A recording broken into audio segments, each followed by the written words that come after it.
Today we're going to learn what a polygon is. So we're going to start with the definition.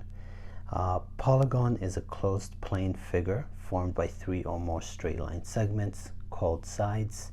Each side must meet exactly two other sides, one at each of its endpoints, and each endpoint is a vertex of the polygon. So I'm going to go through each of these sentences to explain using these two examples that I have. So we're going to first start with the first sentence. A polygon is a closed plane figure. So you can see each of these shapes that I have are closed. They don't have any openings anywhere. I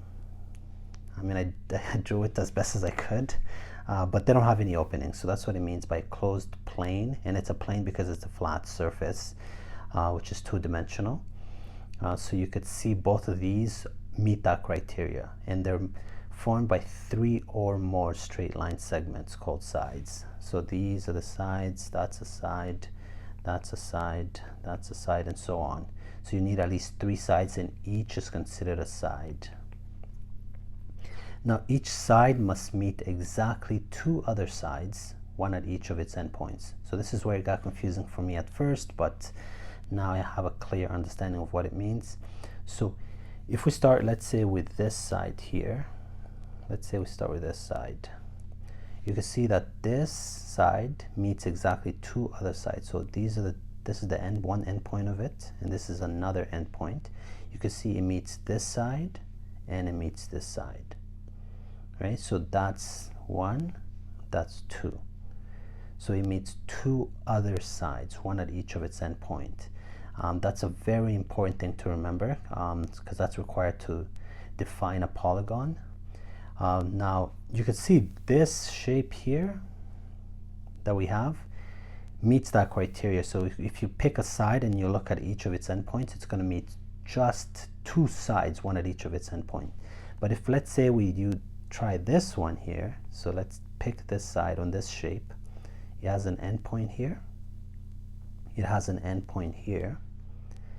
Now you could see on this end, one endpoint has this side, one. It has this side, two, and then meets this side, three. So just because that one side has three other sides that meet at its endpoint, this is not a polygon.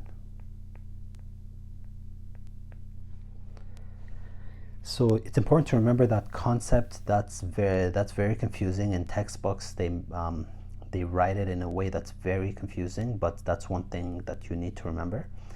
Now, at each endpoint is a vertex of the polygon. So you can see each endpoint is considered a vertex. So there's one vertex here, another endpoint, vertex, another point here, vertex, same thing with here, vertex. So this shape is a polygon because it meets all those criterias, but the other one is not a polygon. So I hope this is clear. It was very confusing for me, but now I fully understand it, and I hope I explained it in a very clear way that's going to be helpful. If you like the video, please subscribe, like, and comment.